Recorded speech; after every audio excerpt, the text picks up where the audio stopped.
É isso aí, Ozzy Osbourne já morreu faz um tempo.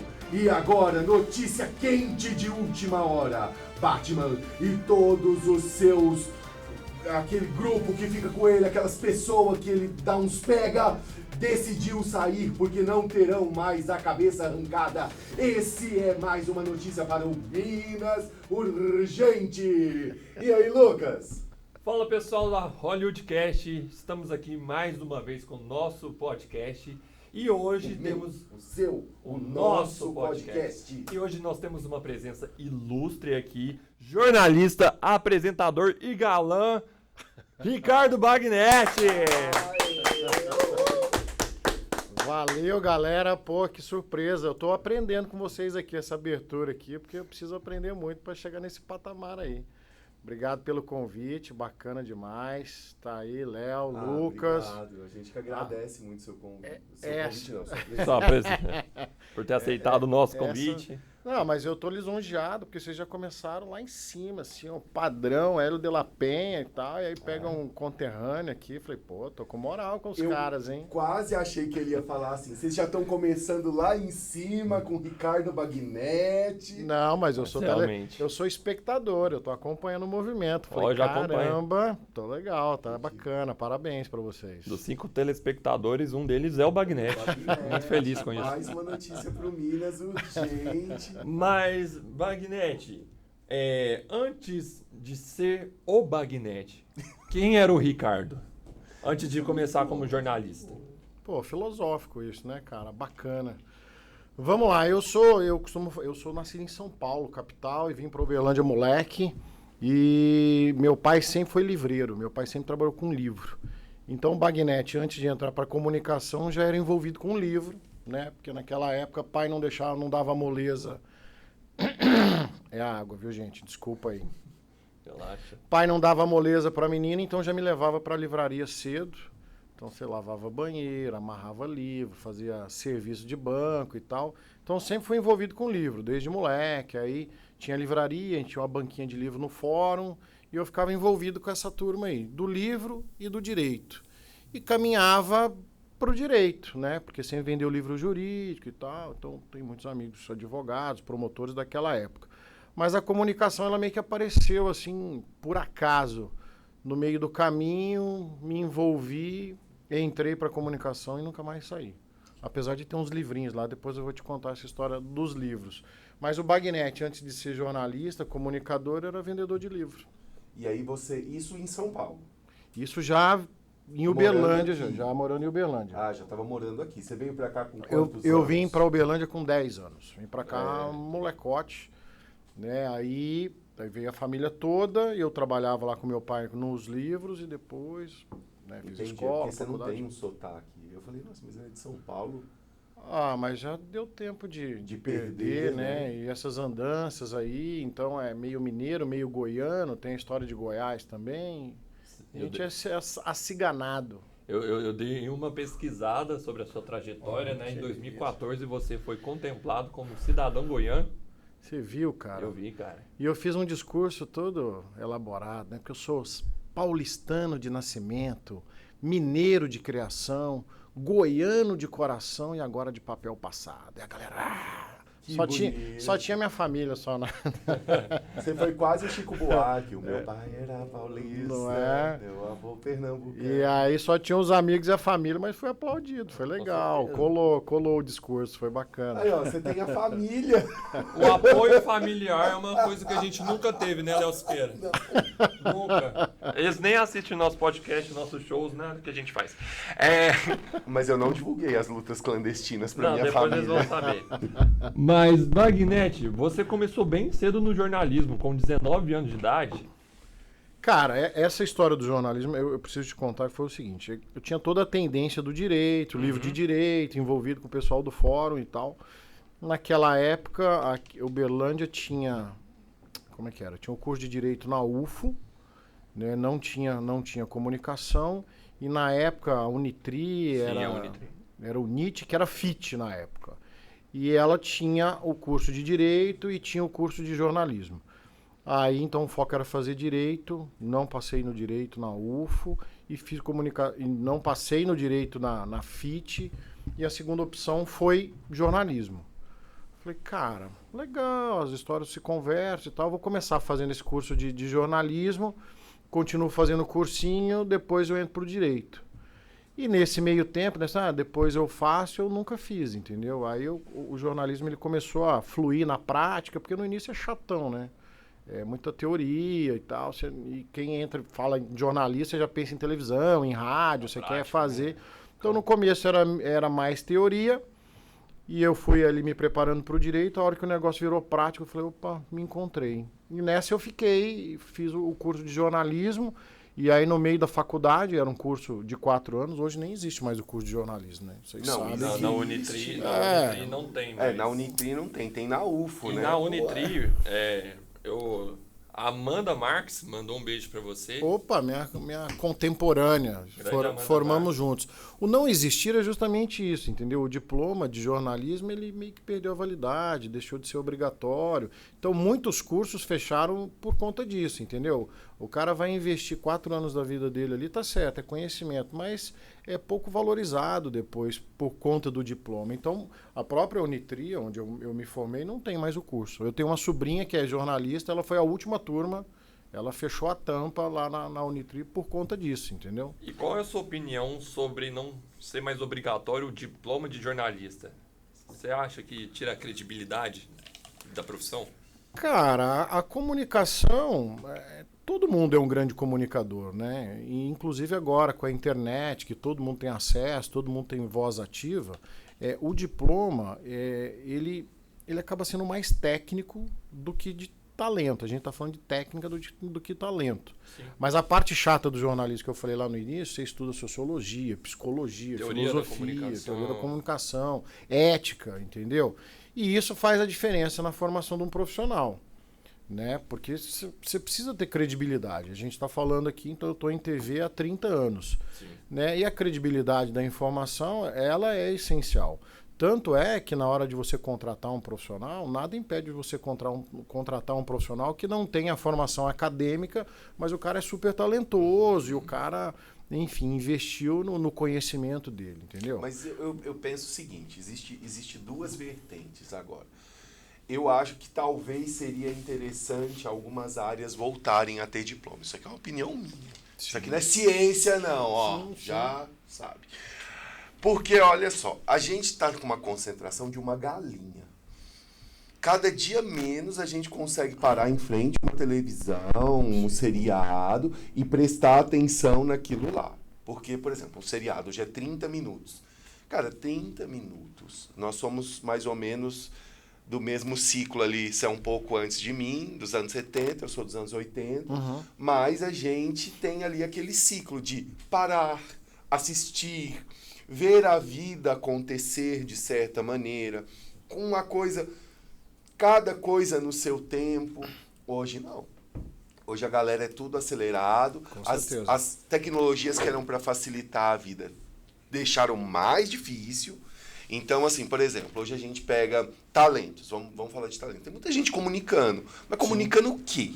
Porque fica sempre aquela coisa, assim, eu estou comunicando, eu estou falando, eu estou me expressando, e muitas vezes é um monte de esterco de uma vaca malhada. Não tem apuração, eu concordo não tem responsabilidade com você. Eu concordo com você, entendeu? Hoje, a forma de você consumir conteúdo mudou demais. Então, eu vou voltar um pouquinho que você me perguntou, você começou muito cedo no jornalismo, na televisão. Eu entrei com 19 anos. Na metade do curso de jornalismo, eu entrei como estagiário na TV Triângulo, na época, ainda. Né? Fiz 49 agora, então são 30 anos de TV. Eu entrei na televisão, não tinha internet, não tinha computador. A gente batia pauta na máquina de escrever. Entendeu? Era máquina de escrever, jornal impresso, telefone aqui na orelha. Entendeu? Era raiz e você tinha que checar, você ia lá. Quando você não conseguia falar, você ia lá. Então eu acompanho essa transformação. Quando chegou um computador na redação, ele era um bicho de 7 cabeças, entendeu?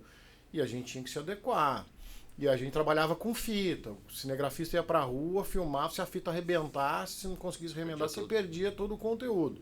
Então, nesses 30 anos, A forma de fazer comunicação mudou, a tecnologia mudou e hoje, mais do que nunca, ela é muito mais democrática, entendeu? Sim. Você, com seu aparelho celular, você consegue conversar com uma quantidade de pessoas que talvez a televisão não consiga hoje, entendeu? Sim. E aí, de novo, por que ter essa técnica, esse tecnicismo? Nossa, falei bonito agora, entendeu? Cara, você tem um talento, você comunica, entendeu? Porque hoje, mais do que nunca, as pessoas procuram autenticidade. As pessoas precisam se identificar, entendeu? Então não adianta o jornalista da televisão engomadinho, falando difícil e tal. Não vai dar audiência, o cara não vai assistir, não me representa, entendeu? Aí a gente tem um monte de exemplo. Pega o Cazé, TV Cazé. O que ele não está fazendo? Ele revolucionou a televisão. Porque é autêntico, Mas porque ele fala a linguagem das pessoas. Eu tenho uma reclamação a fazer do Cazé TV. Polêmica aqui, vai pra corte. Cazé, se tiver me vendo, eu fiquei revoltadíssimo com você, porque eu assisti o Mundial. E aí eu achei que era ele que narrava, que eu não acompanhei. Então a primeira vez que eu tive contato foi com o Mundial. E eu estou vendo o senhor no telefone e o narrador pingando sangue. Achei isso errado, Cazé. Cadê suas narrações? Cadê aquela sua irreverência carioca? Você já viveu isso? Mas eu acho que ele tá ali, entendeu? Ele é o dono da bagaça toda, entendeu? Deve entender muito pouco de futebol, mas gosta da bagunça, da zoeira, e é isso que funciona. Isso acontece, hein, no dia a dia. O cara não entende porra nenhuma de nada, mas fica aqui ali você pode falar à vontade, suas palavras né? todas você quiser. Pois é, não, não... a gente não vai te censurar. Entendeu? Então o cara tem um jogo de cintura, ele vai longe e a coisa acontece.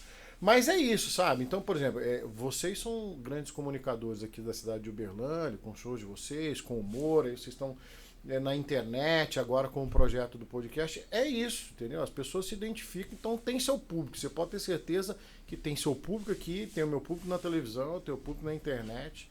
É isso, as pessoas procuram identidade, tem que se identificar. Eu acho que esse é o caminho, sabe? Não, chega junto. Mas que mudou. Não tenha dúvida disso. E você está falando, as pessoas consomem tudo hoje muito rápido. Né? Muito rápido. 30 segundos, 15 segundos, passando o dedo ali no celular. Você tem que aprender essa linguagem também. Você tem que chamar atenção já no primeiros 3 segundos. Exatamente. Editor, depois dá um destaque do jornalista de 30 anos de carreira falando que nós somos grandes comunicadores da cidade de Uberlândia. Por favor, e Uberlândia, valorize os grandes comunicadores da cidade de vocês, porque eu já estou com trombose, eu estou no fim. Tá morrendo já. Você falou... Se eu falar aqui, o problema é que a concorrência presta atenção em tudo que a gente faz, né? Se eu falar aqui que eu estou tentando contratar esses caras para levar para televisão, a concorrência é capaz de vir, pagar mais ainda e levar os caras. Então, se puder cortar essa parte aí... Não, mas eu posso deixar bem claro uma coisa. Sou uma prostitutinha vadia da comunicação. Eu posso deixar uma coisa bem clara aqui.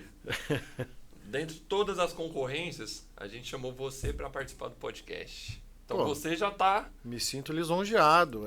É um prazer para mim estar com vocês aqui. Porque é uma galera que pensa diferente, uma galera que tá antenada com tudo, entendeu? E essa convivência, essas gerações convivendo junto, isso é muito legal. O que me chamou a atenção em vocês é justamente isso, entendeu? Vocês têm uma sacada, vocês têm uma percepção das coisas que gera identidade, né? Aquela matéria que vocês fizeram sobre... Aquilo ali, o que é um pontilhão, a passarela do Center Shopping, entendeu? Genial aquilo lá, genial, entendeu? E quem assiste fala, pô, eu queria falar daquele jeito. Essa porra aqui não serve pra nada. Aqui o cara se ferrando pra atravessar a rua, quase derruba o copo. Se ferrando, entendeu? É isso que dá vontade de falar, né? Então é uma forma de comunicação que você atinge um grande número de pessoas que se identificam, entendeu? E nessas aí eu prestando atenção no trabalho de vocês, falei, pô, preciso me aproximar dessa turma aí que eu tenho muito que aprender. Interessantíssimo, a gente se sente lisonjeado. Você falou que você fez estágio na TV Triângulo, que hoje é a TV Integração. Isso. Né? Você também fez estágio no SBT ou não? Então, cara, pelas emissoras de TV que eu passei, eu costumei ficar muito tempo nas emissoras, assim, né? Diferentemente do que acontece hoje. Você contrata o pessoal, o cara fica 6 meses, tô precisando ver uma nova experiência, vou para outra emissora, não, agora eu vou viajar e tal. Na minha época, não. Então eu entrei, na época era TV Triângulo, que depois virou TV Integração. Entrei como estagiário, aí fui contratado, produtor e iniciei na reportagem na TV Integração. Quando eu estava dando os primeiros passos na reportagem, aí eles fizeram um corte de pessoal e eu saí nesse corte. Lá eu fiquei, eu acho que uns 4 anos, mais ou menos. De lá eu fui para uma outra emissora, fui para o SBT, mas era o SBT de Belo Horizonte, Alterosa. Mas é que eu ficava numa sucursal, ficava em Uberaba, então, mas rodava todo o Triângulo Mineiro, Alto Paranaíba, e aí foi um aprendizado muito bacana, porque eu não ficava só em Uberaba, entendeu? Então eu conheci esse nariz de Minas Gerais, eu andei tudo, era muito bacana, fazia esporte, fazia todo tipo de matéria. E fiquei muitos anos na reportagem, né? Sol na cara, porta na cara, troca de tiros, tudo que você puder imaginar que quem está na reportagem vê, eu tive a chance de ver. Aí depois de lá eu voltei, então eu ficava em Uberaba, nessa sucursal, depois de uma temporada longa, o meu plano era ir para Belo Horizonte, porque a emissora era de Belo Horizonte, mas eu era meio itinerante, não deu certo, aí eu falei, não vou mais mexer com televisão não, vai te catar. Voltei para Uberlândia e voltei para os livros, voltei para vender livro com meu pai. Enchi o porta-mala de livro e saía para vender. Aí os amigos da TV aqui em Uberlândia, do SBT também, da Vitoriosa, falaram, não, Bagnete, vem pra TV, fica só meio período aqui, eu sei que você tá meio de saco cheio, mas, pô, a gente gosta de você, seu trabalho é bacana. E aí eu voltei pra TV, não fiquei muito tempo fora, não. Aí, então, eu vim pra Vitoriosa aqui de Uberlândia, fiquei 2 anos, eu era o titular da reserva. Entendeu? Não. Eu acho que entendeu? É o terceiro goleiro. Faltou o apresentador, eu apresentava. Faltou o editor, eu editava. Entendeu? Entendi. Então eu era o tapa-buracos ali, que também foi uma baita de uma escola. Né? Eu era repórter, mas precisava de alguém para cobrir alguma férias e tal. Eu faço, eu vou. E nessa eu aprendi. Entendeu? E nessa experiência, aí a Vitoriosa, eles têm o grupo, né? O braço de comunicação. Tinha uma emissora em Goiânia também, que, apesar de ser do mesmo grupo, lá era uma Band, emissora Band. Falou, Bagnete, quer ir pra lá? Cobrir uma licença maternidade? Falei, tô dentro, bora. Porque eu já tinha ideia de ir pra capital, eu queria ir pra Belo Horizonte. Não deu certo, fiquei aqui, apareceu Goiânia, não tinha relação nenhuma com Goiânia. Falei, capital eu quero e fui. Fui pra cobrir uma licença maternidade, fiquei 12 anos. 12 anos. Pensa numa licença que... Um menino que já estava formando e eu estava lá ainda, fazendo jornalismo. E esse período, esse período de Band, foram 12 anos de Band, entendeu? E foi muito bacana, muito rico. Goiânia é uma capital, que eu adoro. E lá também fiz de tudo, entendeu? Aí fui para reportagem, é meio que um caminho natural que acaba acontecendo, pelo menos acontecia dentro da TV. Aí fui para reportagem, aí depois virei editor, aí editor e apresentador, aí depois assumi a gestão do departamento de jornalismo e foram 12 anos, né? 12 anos, só um telejornal lá, eu apresentei um telejornal de bancada tradicional, que é o nosso Band Cidade aqui hoje, se ligar aqui na Band você vai ver, eu apresentei durante 9 anos. Então eu fui um âncora, que não chegou a afundar o jornal, entendeu? Pelo contrário, a gente brigava bem na concorrência, mas foi uma experiência incrível, assim. Então, só para resumir aí essa minha passagem pela TV, aí saí da Band, pedi para sair da Band, já não estava feliz lá com o que eu estava fazendo, aí fui para a Globo, em Goiás, que é TV Anhanguera, e aí com essa experiência de gestão, do jornalismo, eles me colocaram para rodar no interior. Aí fui para Itumbiara, fiquei em Itumbiara uma temporada, implementei uns jornais lá, Itumbiara fui para Anápolis, aí eu estava em Anápolis, estava às vésperas de voltar para Goiânia, pela Globo, pela Anhanguera, aí a Band me convidou de novo ao Bagnete, quer voltar? Seria muita cara da Band e tal. Falei, eu gosto da Band, devo tudo à Band. Falei, quero, o que vocês têm para mim? Uberlândia. Falei, coincidiu, né? Porque minha família tá aqui, meus pais estão aqui, eu tenho uma irmã tá aqui, falei, topo demais. E a ideia de vir, então foi aí onde eu voltei pra Band. E a promessa era o seguinte, eu ia ser só apresentador, eu ia só apresentar meu programa de manhã e ia cuidar da vida, não queria saber mais de gestão e tal. Mas aí a coisa foi girando. Hoje eu tô na gestão do jornalismo, apresento alguns programas. E de Band e Triângulo eu tô caminhando para 7 anos. Que bacana. Qual foi a reportagem mais louca que você já fez, assim? Aquela que tinha anão sendo jogado num canhão, esse tipo de reportagem. Você falou troca de tiro, como é que foi? Ah, cara, eu já vi muita encrenca, entendeu? Já acompanhei sem terra invadindo fazenda e o tiro comendo. Eu lembro uma vez invadiram a fazenda do presidente Fernando Henrique Cardoso na época e eu fui acompanhar e tive que dormir lá no meio daquela confusão, cagando de medo, mas eu fui. Às vezes até numa latinha, né? No mato mesmo, assim, não tinha muita escapatória, né? Mas são várias reportagens que marcam. Eu sempre gosto de contar uma cobertura que a gente fez, que deu uma repercussão muito grande. Nessa de eu circular no Triângulo Mineiro, eu estava fazendo uma matéria numa cidade, patrocínio, aí uma mulher me parou na rua e falou, olha, em Romaria lá eles têm uma chácara que eles aprisionam as pessoas doidas.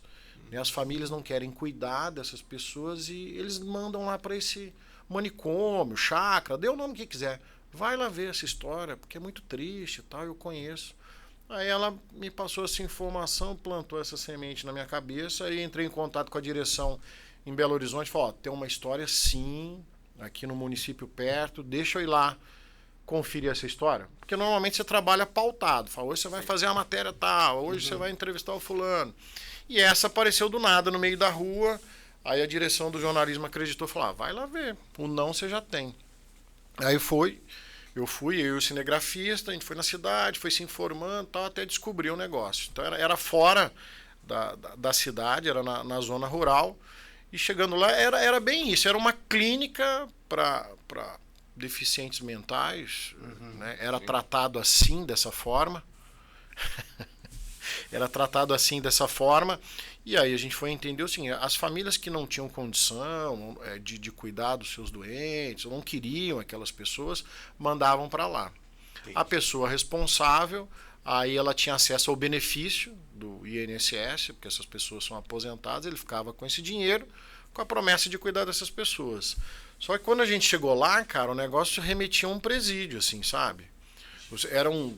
O negócio fazia eram 12 celas com grade, cama de alvenaria, e as pessoas, homens, mulheres, idosos, trancados ali.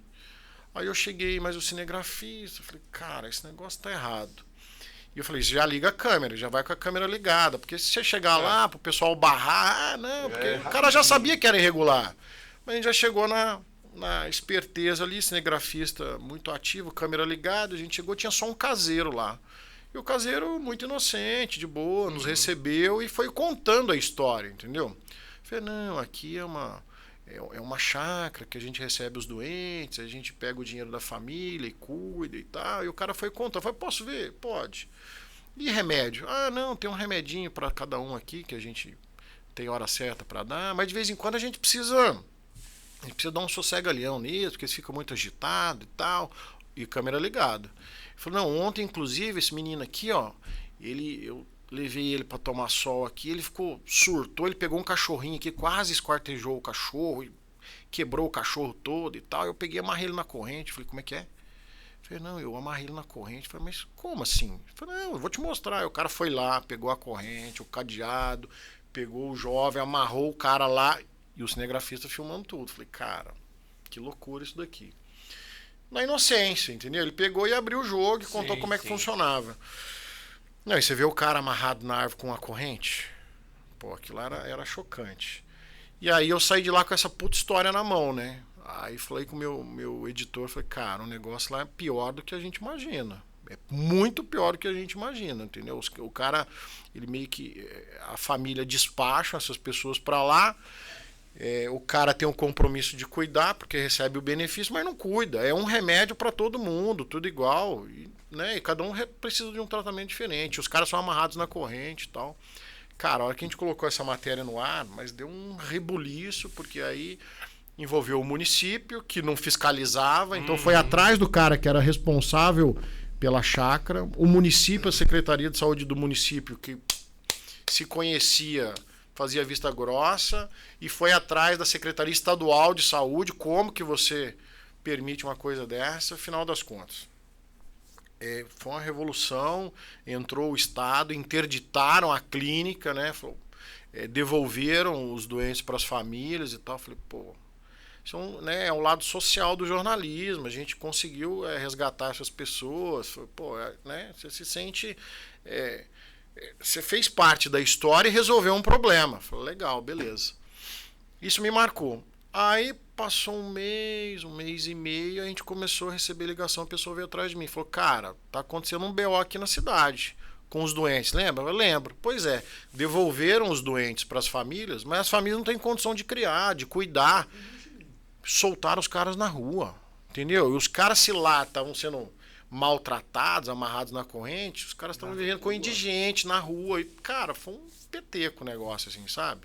E aí teve desdobramento, o Estado precisou entrar no circuito, dar assistência para essas famílias. Mas olha só, uma informação no meio da rua, uma senhorinha que viu uma equipe de reportagem. Ô, meu filho, vai lá conferir. E era a reportagem, entendeu? A repercussão foi enorme, o governador entrou no circuito. Então esse é um caso que me marcou bastante, assim, sabe? É o poder do jornalismo de você dar a sua parcela de contribuição, né? Apesar que foi em que época isso? Cara, isso tem uns... Deixa eu fazer uma conta rápida aqui. Tava em Uberaba, isso tem uns 20 anos. Uns 20 anos, uns 20 né? anos. Foi o que eu imaginei. Porque assim, hoje, praticamente o jornalismo é feito ao vivo, o tempo todo. Exatamente. Porque todo mundo tem um telefone na mão. Como que é no Minas Urgente? É assim, não é? Hoje, ou não. Você, claro, tem que ter um filtro, porque não é tudo, né? Mas você recebe muito disso? Bateu aqui na Rondon. Sim. Tá sendo atendido no UAI. Eu fiz um bolo de cenoura. É esse tipo de coisa, né? Os telejornais, de uma forma geral, são praticamente 90% ao vivo, entendeu? Porque você tem um apresentador ali no estúdio, as equipes de reportagem estão nas ruas e eles fazem essas participações ao vivo. Então a reportagenzinha gravada, editada, é minoria se você for acompanhar um telejornal. Então hoje o jornalismo ele é feito ao vivo, ao vivaço mesmo. Aconteceu um acidente, o cara corre para lá e já entra ao vivo. Tô aqui na Rondon com a Nicomédio, o cara capotou. Então é mais fácil, é mais rápido, a tecnologia permite que isso aconteça, entendeu? Antigamente, para você fazer uma participação ao vivo, você tinha que ter uma van, uma unidade móvel, que subia uma antena, apontava para o satélite. Hoje, com o celular, hoje as equipes trabalham com celular, entendeu? E o cara entra ao vivo de qualquer lugar, em tempo real, com a qualidade bacana de imagem. Entendeu? É quase um iFood da notícia. Um iFood da notícia, bem definido, entendeu? E o leque é variadíssimo. Aí você tem quem puxa mais pro policial, quem puxa mais pro social, pro bairro. É um cardápio enorme, assim. Mas é bem isso que você está falando, sabe? O jornalismo mudou, ele acontece ao vivo o tempo todo. Antigamente, quando não tinha essa tecnologia, tinha uns cinegrafistas amadores, né? O cara andava com a câmerazinha e tal, falou, peguei uma imagem, e o cara vendia imagem para as emissoras de TV. Teve gente que ganhou muita grana só por conta disso, de fazer flagrante e vender para as emissoras. Hoje não, porque todo mundo tem um celular, todo mundo filma, entendeu? O pau tá quebrando ali, você vê só, o cara tá estribuchando no chão, o povo tá filmando. Em vez de ajudar, vai lá e fica filmando. E essas imagens correm livremente, entendeu? Então, hoje, o acesso às imagens, a gente falando de TV, é muito fácil. Entendeu? Ele chega em tempo real, a hora que acontece, lá no Minas Urgente, lá na Band, eu faço uma interação com o telespectador pelo WhatsApp. E eu recebo na hora o que está acontecendo. Entendeu? E ali também é um canal de comunicação para o cara dar a opinião dele. Fala, esse político é ladrão, vem aqui na minha rua que tem um monte de buraco, aqui tá uma lástima, eu vi o cara jogando lixo aqui, aumentou a passagem de ônibus, bem feito, quem mandou, entendeu? Porque o cara quer ter voz. Então é ao vivo mesmo que funciona. Você comentou que agora o jornalismo da televisão é praticamente 90% ao vivo, certo? Você acha que reduziu o número de produções de reportagens mais elaboradas, igual essa que você fez lá do manicômio? Eu acredito que sim. Eu acredito que reduziu consideravelmente, sabe? Essa instantaneidade, você perde a qualidade. Você lembra de ouvir falar padrão Globo, jornalismo? Sim. A própria Globo abriu mão do padrão Globo de jornalismo porque ela precisa dar notícia agora, entendeu? A imagem está tremida, tem uma sombra na cara do cara, eu preciso da imagem, eu preciso da informação, entendeu? Então a qualidade caiu, você pode ter certeza disso, por conta da instantaneidade. Mas tem grandes produções, tem programas específicos que aí sim, faz um conteúdo diferenciado. Mas está carente. Tá carente. No jornalismo diário, com certeza. Eu tenho talvez um questionamento a fazer, que eu acho que pode ser interessante. Será que, fica aqui a dúvida, caiu as reportagens elaboradas, que eram reportagens mais sensacionalistas, mais de dinâmica policial, porque reportagens que a gente vai cobrir algo que é legal, cultural, isso ainda continua, porque não precisa da instantaneidade. Por exemplo, eu achei uma pessoa que tem uma receita única de bolo de fubá com goiabada. Você pode ir lá, você vai esperar a pessoa fazer o bolo. Sim. Então, será que o marketing do mal, falando assim, né, da catástrofe, não caiu a qualidade pela instantaneidade do que acontece em função das outras notícias que normalmente dá menos audiência, mas são mais construtivas como seres humanos? Nossa, eu gastei. Não, filosófico. Eu acho que filosófico isso. sensacionalista, Bebe uma água não necessariamente. aí que você precisa. Nossa, essa aqui, ó, lacrada! Mas isso que você está falando é justamente essa mudança de comportamento das pessoas em consumir conteúdo, né? A linguagem da internet é rápida, 15, 30 segundos, 1 minuto, o cara já não tem paciência. Não. O vídeo passou de 1 minuto e meio, chato pra caramba, entendeu? Então isso acaba se aplicando à televisão, a instantaneidade, o assunto rápido, o assunto que vende, desgraça sempre vendeu.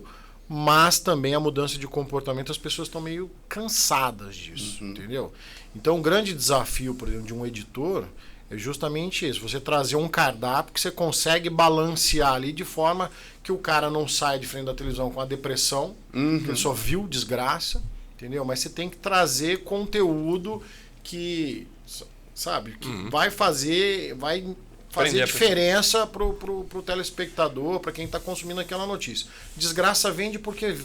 Se você pegar a maioria do brasileiro, o cara vive numa situação difícil. Ele vê um cara numa situação pior do que a dele lá na televisão, ele se conforta. Fala, pô, aqui em casa o negócio está complicado, mas ele está fudido.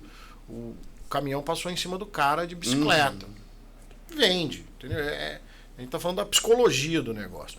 Mas um conteúdo, você traz uma matéria, uma receita bem elaborada, igual você está falando, o cara se identifica, fala, pô, vontade de comer um torresmo desse. A gente teve essa semana, a gente perdeu, vocês viram a morte do Sidão, lá do bar do Sidão, um dos torresmos mais tradicionais de Uberlândia. Notícia triste, ele era um comerciante querido na cidade, mas nós já tivemos lá com ele 2 vezes para mostrar como é que ele faz o torresmo, entendeu? E é um conteúdo que tem uma audiência gigante, entendeu? Vai na contramão disso que a gente está falando, né? Que a desgraça vende, mas as pessoas elas precisam dosar, você precisa tirar um pouco o pé, porque senão os caras não aguentam. Entendeu? A gente comentando sobre notícias focadas nas desgraças da vida, né? Qual a sua opinião sobre não noticiar suicídio no jornalismo? Porque pode causar o efeito Witter.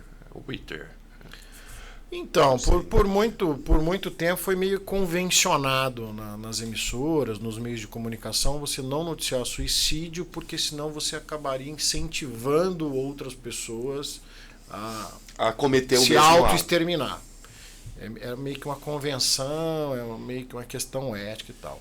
Hoje eu já percebo que isso mudou, entendeu? Porque isso é problema de saúde pública. Exatamente. Né? Suicídio tem que ser falado. Exatamente. Se discutir suicídio, você está falando questão de saúde pública.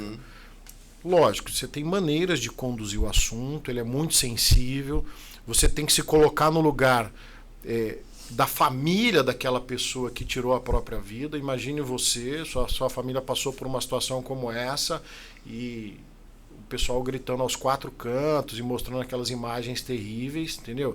Então o assunto é muito sensível. Mas eu acho que não pode só varrer para debaixo do tapete, fazer vista grossa, porque é um problema de saúde pública. Né? A gente tem falado de depressão, de ansiedade. O mundo mudou, entendeu? E a forma de tratar o suicídio, ela vem mudando, com uma certa resistência, mas a gente percebe que, sabe, o olhar mudou. E é importante porque precisa ser discutido. Sim, porque se usar de base, assim, pode influenciar outras pessoas a cometerem, então não poderia noticiar nada. Porque recentemente teve o caso lá do bolo que a vizinha deu pra outra, tava envenenado, matou os 2 filhos da... É uma ideia que... Perfeito. Eu quero me vingar muito do meu vizinho, que é chato, eu vou dar Eu vi no jornal lá que noticiou que a melhor forma de eu matar a pessoa... Pôr veneno no bolo. Mas se você for falar de veneno no bolo, então você tem que tirar a matéria de 6º ano lá da história, porque o que mais tem na Idade Média é pessoa dando comida envenenada. Não, mas então é isso que eu tô falando. Um cara lá pra provar a comida do rei pra ele não ser envenenado. Mas é isso que eu tô falando. Eu dei esse exemplo do bolo, mas pode ser, esfaquear a minha namorada, sabe? Isso não vai acontecer. Não, gente. Ô, Léo, sério, leva a sério. Porque pra você esfaquear a namorada, você precisa ter uma namorada. Mas aí é onde entra a responsabilidade dos meios de comunicação. A gente falando de TV. TV é uma concessão pública, entendeu? Então você tem um compromisso público, entendeu? De você levar a informação para as pessoas com responsabilidade. Bagnete, você está falando, mas tem uns programas sensacionalistas que os caras escracham e tal. De novo a coisa mudou. Entendeu? Hoje tem Ministério Público que está de olho, você tem que ter uma responsabilidade, porque a televisão você conversa com criança, com jovem, com adulto, com idoso, entendeu? Tem os horários, tem a indicação do conteúdo. Então existe essa responsabilidade. Tem uns programas que pegam mais pesados, outros menos e tudo, mas eu acredito nisso, sabe? Você tem que ter essa preocupação com quem está assistindo do outro lado, não é só chegar e avacalhar. Quando que você acha que isso mudou? Porque você viveu a televisão por dentro nos anos 2000, mais ou menos. 19, né? Tava entrando nos anos 2000. Mas você foi espectador nos anos 80 e 90. Quando que você acha? Eu vi a história do Silvio Santos, já que a gente falou do SBT, lá pela Disney Plus. Sim. E aí tem um momento que mostra que ele quase perde a concessão do SBT por causa daquela piadinha do a luz, o bambu e a mulher grávida. Clássico. É um clássico. Você acha que quando que começa essa discussão de peraí, gente, a televisão tá indo bem, tá muita gente assistindo, mas botar aqui e agora, 6:30 da tarde, mostrando a pessoa com as tripas pra fora, não tá muito legal. Mas eu acredito que é com a mudança da sociedade, as novas gerações, elas não vão consumindo, elas não vão comprando esse tipo de notícia. Você, na sua fala, você lembrou do Aqui e Agora, um programa jornalístico, policial, sensacionalista ao extremo, Gil Gomes, entendeu? E o pau quebrava e mostrava e tinha uma audiência. Hoje, se você coloca... O SBT até tentou reinventar o Aqui e Agora e não foi para frente, entendeu? Essa mudança de geração, esse acesso maior à informação, as pessoas não consomem qualquer coisa.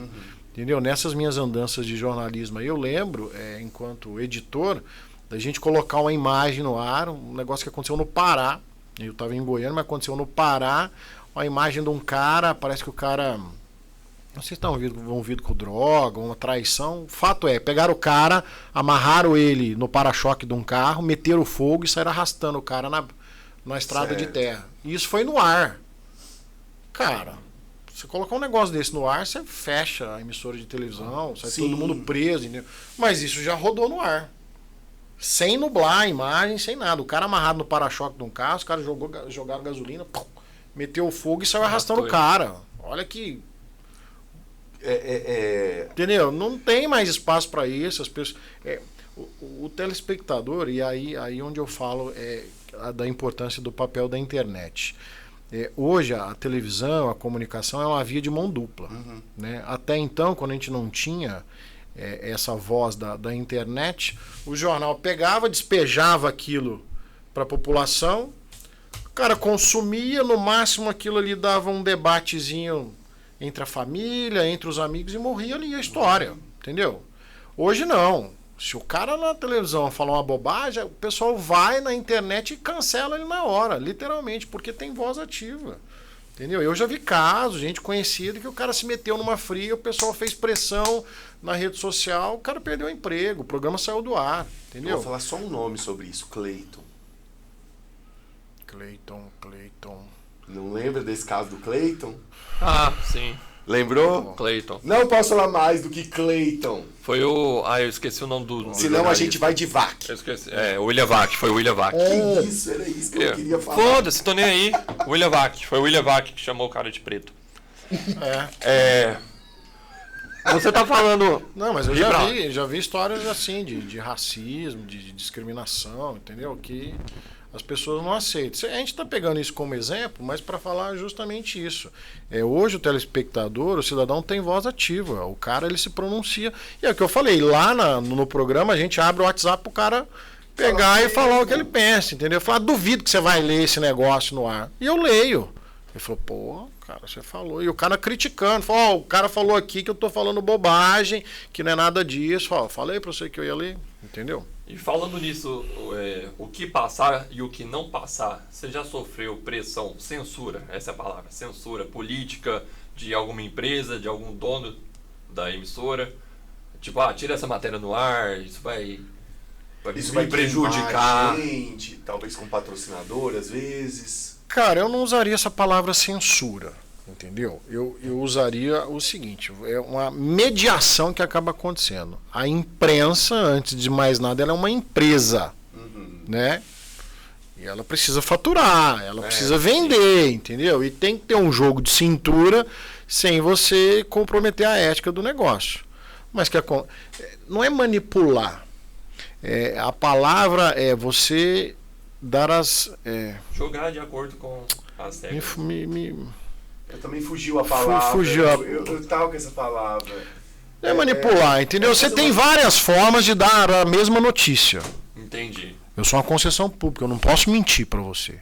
Mas existem várias vertentes, várias formas de você dar a mesma notícia, não é? Sim. Entendeu? Então vamos pegar nessa questão. Você fala, foi censurado, não pode?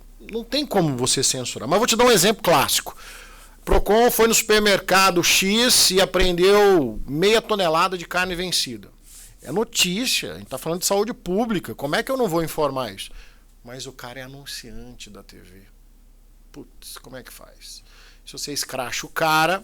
Você perde um anunciante. Você perde um anunciante.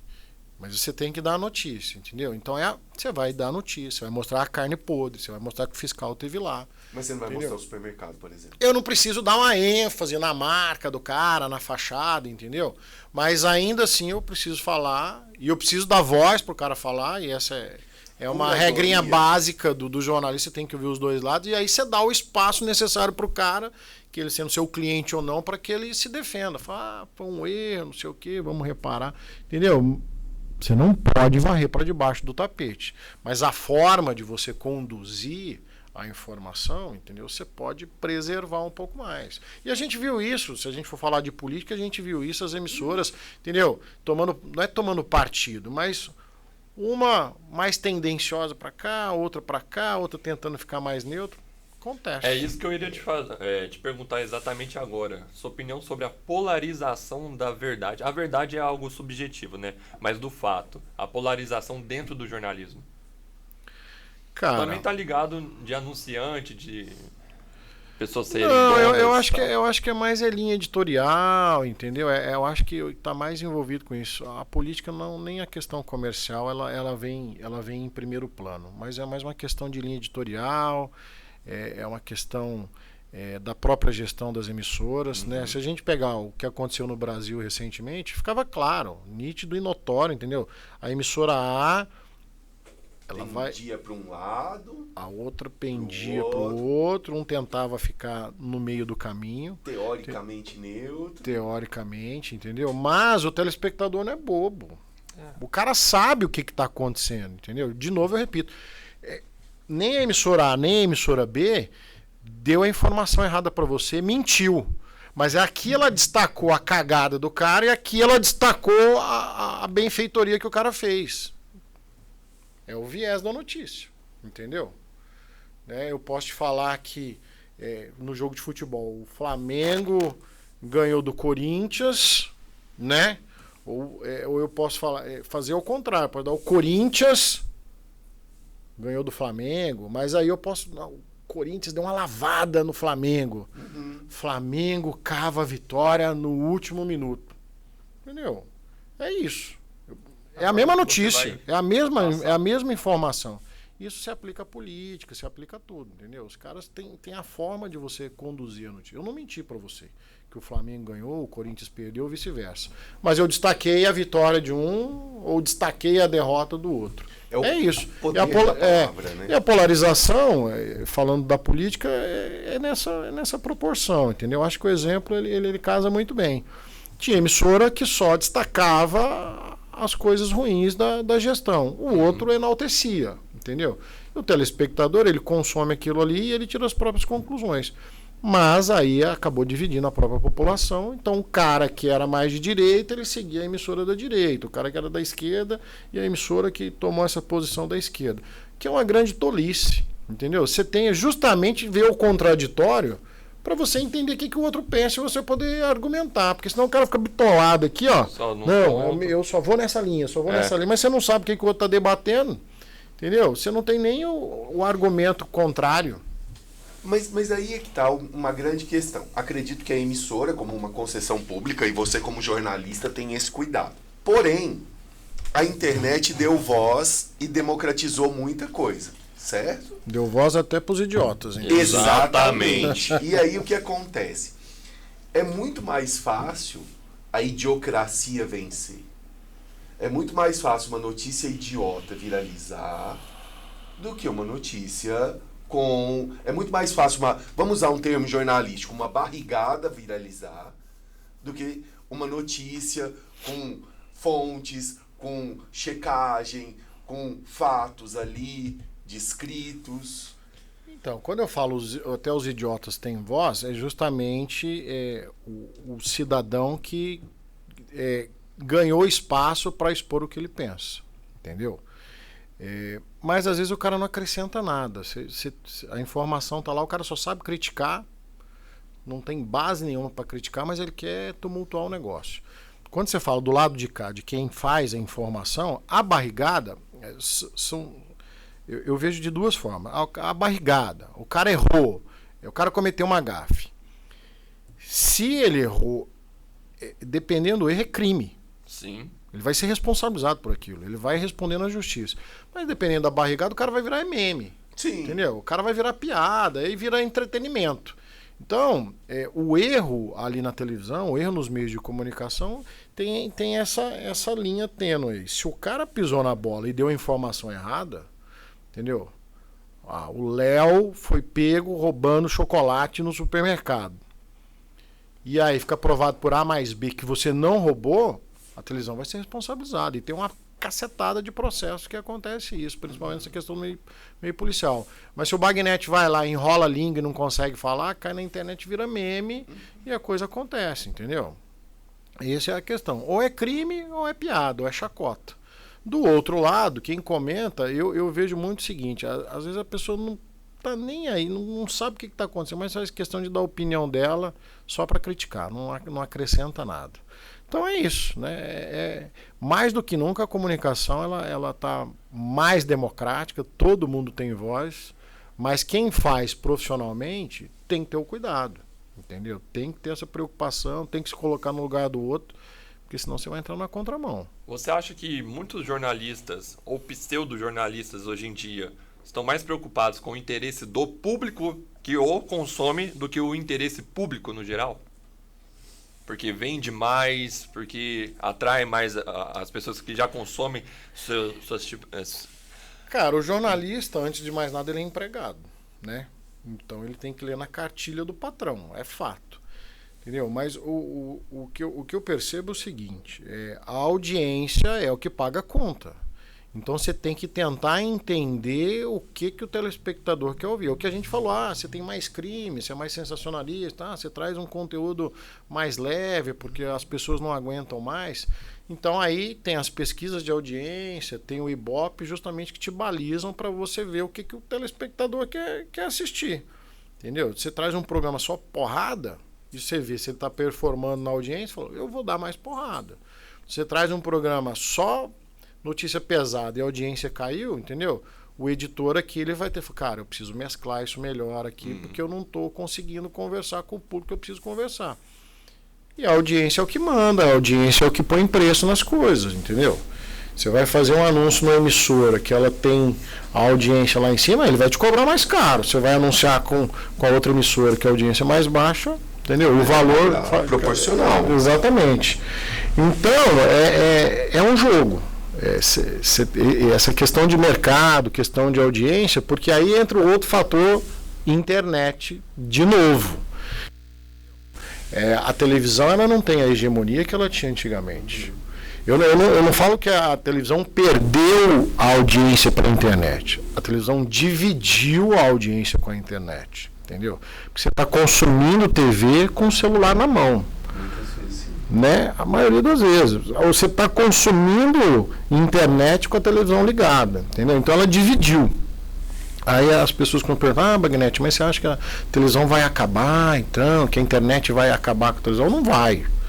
Não vai acabar, entendeu? Mas dividiu a atenção. Porque aí a gente volta na questão da credibilidade. Você consome uma notícia aqui no seu celular, aí você fala, cara, será que é isso mesmo? Entendeu? Aí o cara vai lá na televisão conferir.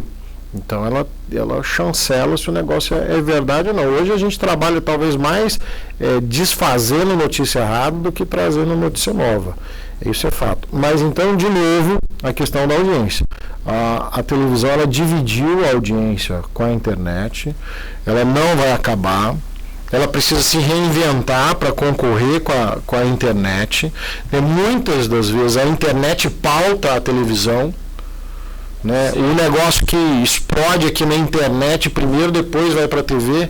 Vamos pegar Vocês já comeram o morango do amor? Comi, eu ganhei.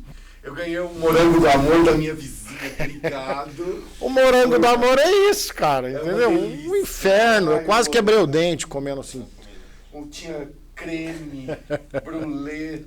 Nem sabia que se fazia ainda esse creme. Era uma delícia. A Clara, minha esposa, ela comprou esse danado. Cara, o negócio era duro, quase quebrei o dente. Falei, que inferno. Tá vendo, Clara? Você não teve amor suficiente para dar morango. Você queria ver. Você tem mais amor ao dentista do que ao seu marido. Aos meus dentes. Mas né, eu tô pegando um assunto do momento para dar justamente esse exemplo. Algum cristão inventou esse morango do amor, o negócio foi pra internet, viralizou e foi. O cara tá vendendo, aí hoje tem pamonha do amor, pão de queijo do amor e tal. Mas se você pegar os telejornais dessa semana, todo mundo fez reportagem sobre o tal do morango do amor. Um negócio que começou lá na internet. Então a internet pautando a televisão. Morango do amor nada mais do que pegar aquele morango de chocolate, lembra que vinha no espelho? Nas festinhas juninas e tal. O que te dava amor na alma e diarreia no corpo, esse morango, que ele fica horas no sol. Então... E superfaturou o morango. Antes você comprava ali na esquina, eram... 4 caixas, R$20. Hoje 20 é só a bandejinha. Só uma bandejinha. É o morango do inferno. E só inclusive pode. Tem a maçã de chocolate também. Pois é, tá vendo? Mas o movimento começou na internet, você concorda? Viralizou ali, sim. Um cidadão fez o negócio. Esse foi o assunto de todas as emissoras de TV. Jornal local, programa nacional, todo mundo falando do tal do morango do amor que explodiu na internet. Viralizou lá e a internet pautou a televisão. E abre todo um mercado também. E se hoje a internet está pautando muito a televisão, por que a televisão ainda tem essa resistência de se unir à internet? Não, eu acho que não é... É uma questão mais de ego, tipo, não é resistência. Ela precisa ter agilidade para acompanhar a internet. Entendeu? O movimento que eu percebo, essa é uma opinião minha, é justamente isso. As audiências estão divididas, elas caminham juntas, mas a internet ela é muito mais ágil, ela está muito mais próxima do cidadão quando a gente fala da questão comercial. Então você pega seu celular, você viu aqui, apareceu um anúncio para você de um tênis, de um skate, você clica uma vez, o cara já dá uma aba, você clica 2 vezes, seu cartão de crédito já está no seu celular, você comprou. 3 cliques, você comprou. A televisão não. Você tá lá assistindo filme, jornal, novela, o cara, pô, gostei do tênis, gostei do skate. E fica, não, depois eu vou lá e compro. Não, mas e você não vai comprar, entendeu? Primeiro porque a emoção do negócio já passou, a internet pega na emoção. Porque é fácil de comprar. A televisão, por mais que ela te emocione, você precisa sair de sua casa ou ir na internet para comprar. Entendeu? Então, onde a televisão tem que se reinventar, é a tal da televisão 3.0, é justamente isso.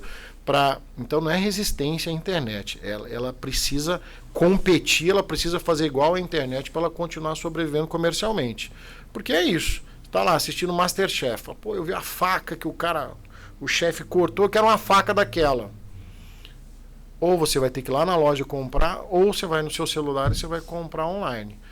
A partir do momento que a televisão, no seu controle remoto, opa, gostei, você clica aqui, dá mais um clique aqui, o seu cartão de crédito vai estar lá, entendeu? No outro dia ela chega. Então esse é o desafio da TV. Isso que a televisão, ela precisa acelerar, porque senão a conta a televisão bancária... já tem, toda Smart TV tem. Exatamente. E no formato de entretenimento? Porque, tipo assim, durante muito tempo a televisão teve uma... vasto tipo de conteúdo de entretenimento. E hoje em dia a internet tomou conta disso. A minha dúvida é o seguinte: por que não a televisão trazer pessoas da internet para tentar agregar mais ainda no público? Trazer esse público de internet para a televisão? Cara, eu talvez não saiba responder qual que é essa lógica, né, do entretenimento na TV. A gente tem acompanhado algumas tentativas aí de horários. Lançaram um programa agora à noite com o Maurício Meirelles, no domingo à noite lá. Entendeu? Que eu não sei se tem a mesma pegada que tem na internet. Eu acompanho o Maurício Meirelles, o Achismo, eu vejo os programas dele lá. Tá. Entendeu? Que o cara tem total autonomia, ele fala pelos cotovelos. Na televisão ele já precisa adotar uma outra postura, entendeu? E nessa postura talvez não seja viável comercialmente. Você está falando de Chico Anísio, Show, você está falando quantos programas de humor que existiam na TV e hoje não tem mais, né? Sai de Baixo, era um clássico você assistir, Cacete Planeta, TV Pirata. Sim. Eu era moleque, assistia TV Pirata, Barbosa, lembra do Barbosa? Era sensacional. Pois é, entendeu? E hoje eu acredito, né, nessa nova postura. A gente costuma falar um mimimi dos dias de hoje, acaba não tendo espaço para isso. Então a comédia, o entretenimento, ele perdeu muito espaço, talvez por esse novo comportamento, sabe? Mas na internet bomba. Internet bomba. E aí a televisão que está dividindo a audiência, ela sente isso. Entendeu? No YouTube, você tem o YouTube Premium aqui, que não tem nem propaganda para encher o saco. Você tem lá, ele já entende o que você gosta de assistir e tá lá. Eu não sei, eu tenho uma visão similar à sua, mas de um outro viés. Que eu acho que é o seguinte: eu acho que a televisão ela evoluiu muito tempo em cima do soft power dos enlatados norte-americanos. Então a gente não investiu numa coisa que já era algo que funcionava.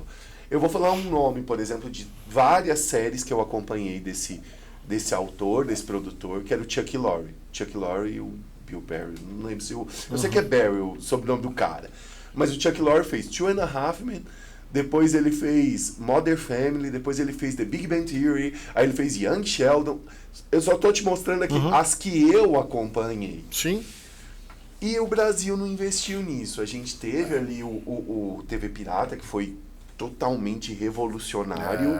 Depois a gente teve o Hermes e Renato, que também veio assim numa vertente muito uau, mas a gente não Cacete tem. Planeta. Cacete Planeta. Vocês receberam o Della Penha. O Della Penha. É que o Cacete Planeta já vem sendo mais uma linha contínua da TV Pirata, né? Por isso que eu nem citei. Mas assim, pegando o TV Pirata, o Cacete Planeta, o Hermes e Renato, você vê que aí eu tenho 3 que foram ok, se surpreenderam. Mas a gente não tem um seriado brasileiro, além da Grande Família, por exemplo, que foi um seriado de grande visibilidade, o Sai de Baixo, mas você vê que são poucos.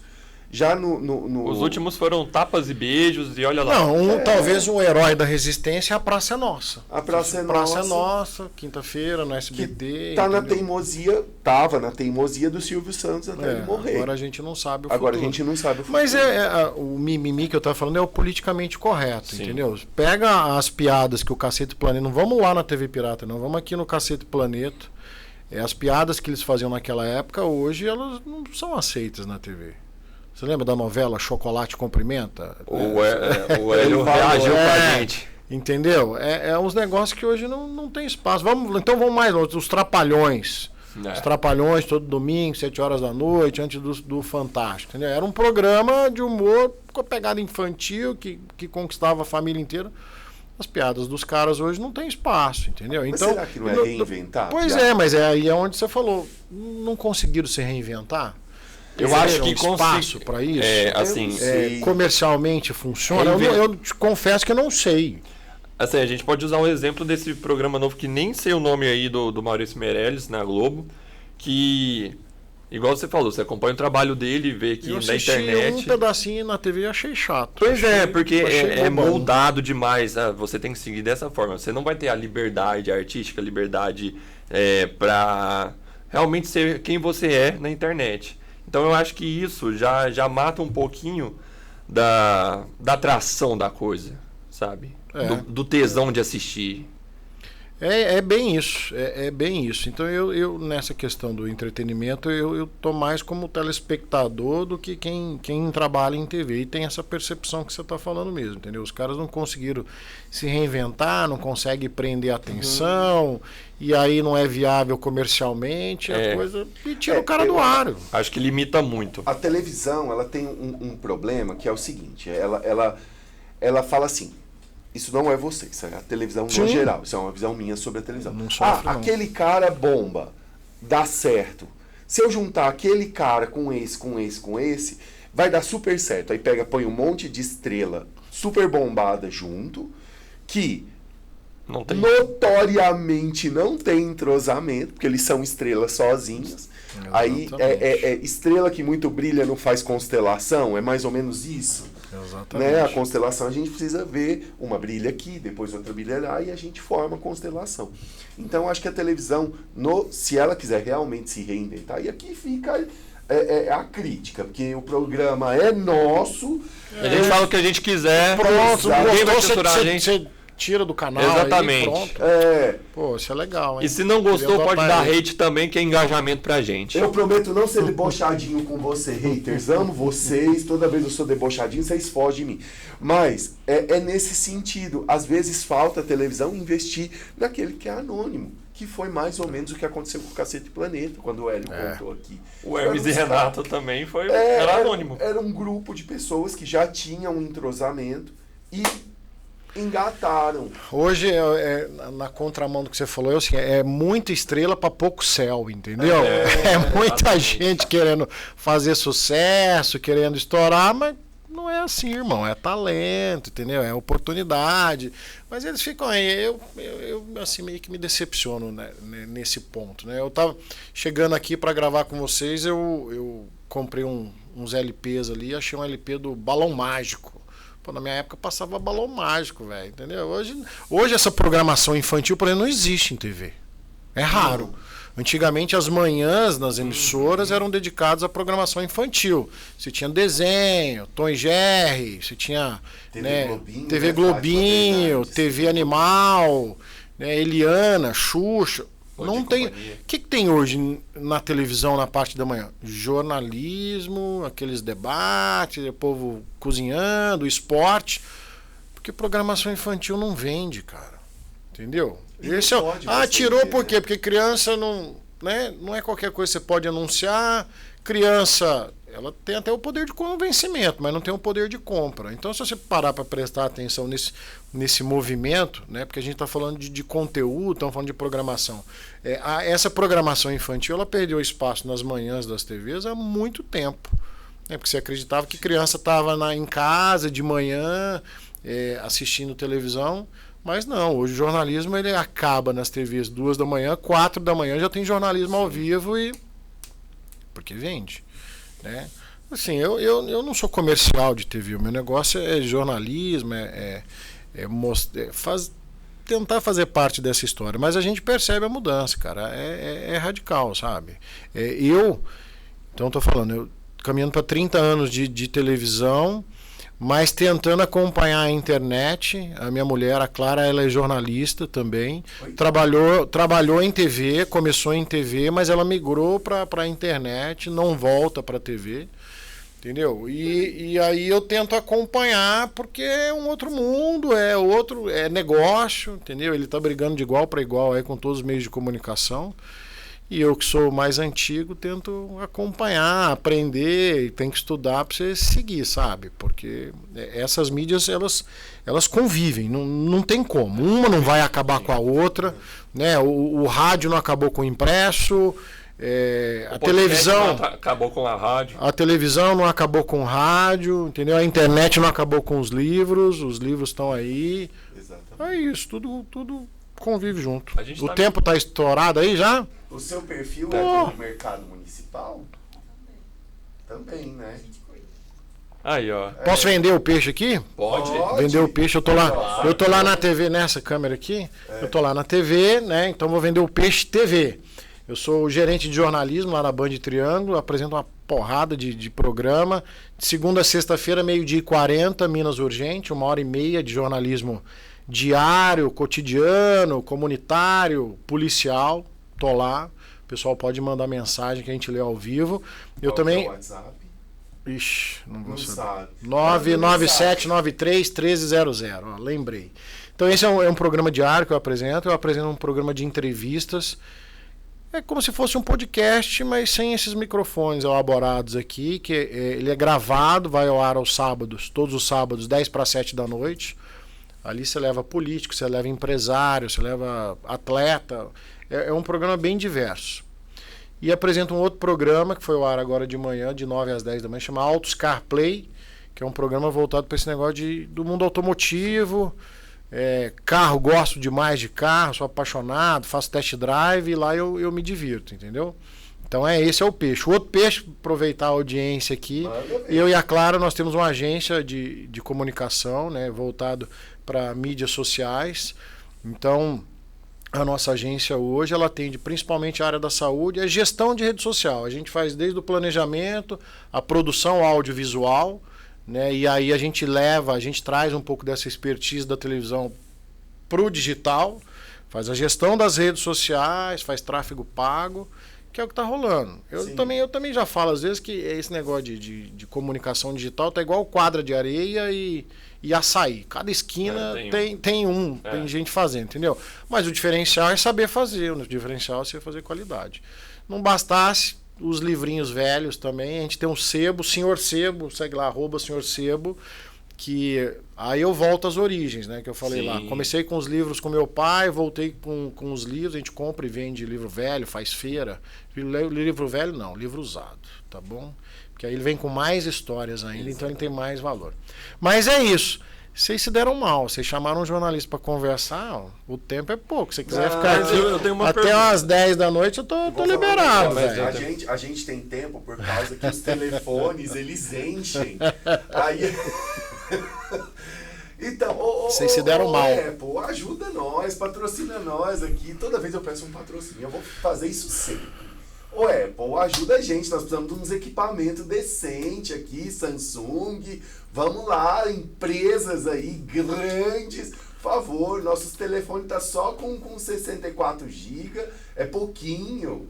Como é que eu vou tirar foto minha na praia e gravar o podcast? Não tem jeito, patrocina nós. Ninguém quer ver sua foto na praia, mas o podcast todo mundo quer ver.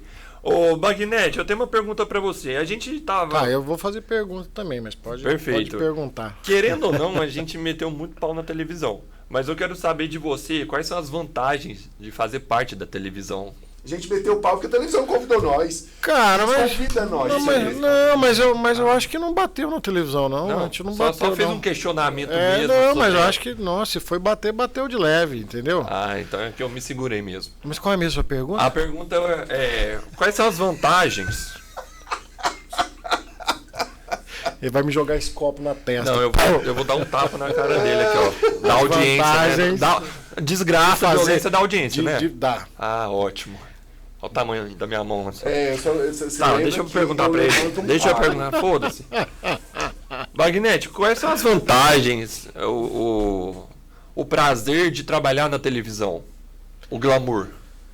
Cara, tem muita gente vaidosa, você pode ter certeza, entendeu? Uns mortos de fome que fica aí, né? O cara come carne moída e arrota caviar e é tudo uns pés de cachorro, entendeu? Então esse negócio de vaidade não me pega. O que de fato eu acho que importa na TV é o seguinte, é você ajudar a construir a história, né, de que você faz parte, que você está inserido. Então, por exemplo, eu aqui apresentando um telejornal de Uberlândia, que contempla toda a região, eu estou ajudando a escrever a história da cidade, entendeu? Do buraco na esquina, ao aumento da passagem de ônibus, a um pedido de ajuda, sabe? A construção do Hospital do Câncer, eleição, por exemplo, debates políticos, eu já apresentei vários debates. E isso eu acredito que é uma forma de você ajudar a contar a história, entendeu? Então esse é o nosso papel, é uma ponte, né, entre o fato, entre as pessoas. Se você consegue fazer essa ligação, sua missão está cumprida. Ah, que bacana. E você, como jornalista, gostaria de fazer uma pergunta pra gente, fica à vontade. Eu quero saber que hora que acaba esse podcast.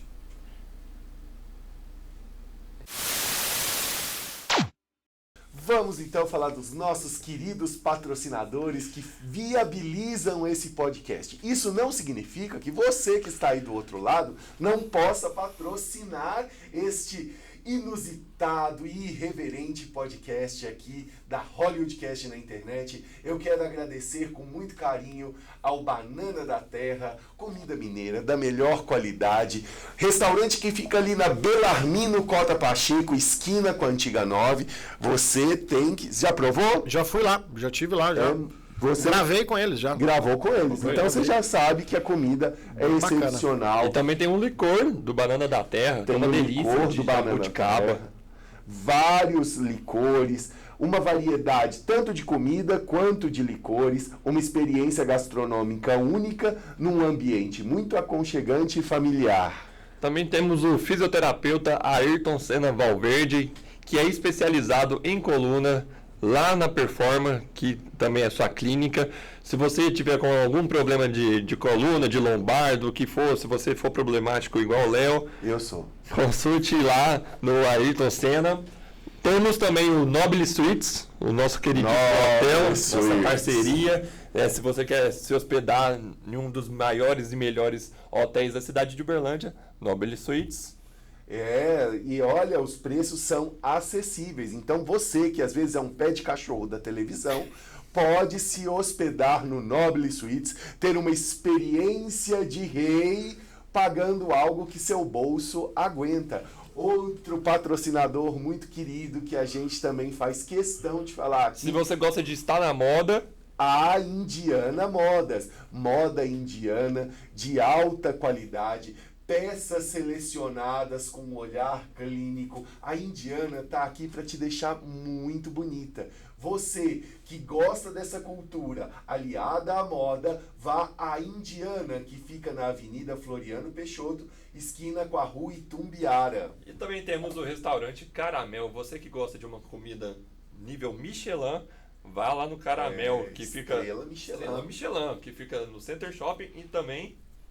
Fica também ali no fundinho, naquela galeria, em frente ao Boulevard. Colégio Ressurreição. Galeria Boulevard, isso mesmo. Muita gente acha que Michelin é só a marca do carro. Não, gente. Do pneu, né? Michelin, gente, estrela Michelin significa que o lugar tem um chefe que estudou, que faz uma comida com nome. Você já comeu uma comida com nome? Se você nunca comeu a comida com nome, você precisa conhecer o Caramel. Comida com nome significa que aquela comida é única naquele lugar, uma experiência só pra você. Aquele chefe fez aquela comida pra você. Por isso que ele tá desse tamanho aqui, ó. Eu tô mesmo, comi no Caramel, passei mal. Toda vez eu falo Fala isso, não pode falar uns trem desse, não. Porque eu passei mal, não...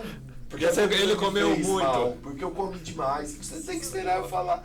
Eu comi, é delicioso, viu, Bagnete? Eu recomendo, que eu comi que foi salmão com risoto de queijo brie. Posso falar? Pode. Eu acho que o caramelo tá pagando mais que os outros. Você deu mais ênfase pro caramelo que os outros patrocinadores, hein? É, Lucas. Sentiu a diferença aí, hein? Sentiu uma diferença, Lucas. Mas lá é bom demais. Você tá fazendo isso, Lucas? E também, para finalizar, gostaríamos de agradecer ao nosso grande parceiro Sebo Antiguidades, que está sempre com a gente aqui, fornecendo o espaço e toda a produção maravilhosa. Palmas para a produção. Por que você me mandou tomar no cu? É isso aí. Cara, vocês são uma figura.